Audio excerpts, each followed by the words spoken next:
এখন রাস্তায় খুব একটা ভিড় নেই আজকে শনিবারের জন্য। সিগন্যালে গাড়ি দাঁড়িয়ে আছে। মেঘটা উঠছিল কিন্তু বৃষ্টি হবে না মনে হচ্ছে, কেটে যাচ্ছে আস্তে আস্তে।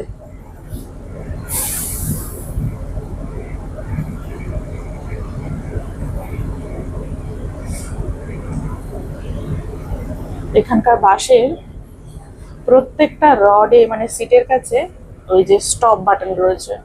কেউ যদি বাস থেকে নামতে চায়, যে স্টপেজে নামবে তার আগে এই স্টপ বাটনটা টিপে দিলেই তাহলে সেই স্টপেজে গাড়ি দাঁড়িয়ে যাবে। আর প্রত্যেকটা বাসে কোনো কন্ডাক্টর নেই, অনলি ড্রাইভার আছে। আর বাসের দরজাগুলো ড্রাইভারে তার যখন প্রত্যেকটা স্টপেজ আসে সেই স্টপেজে খোলে আবার বন্ধ করে দেয়।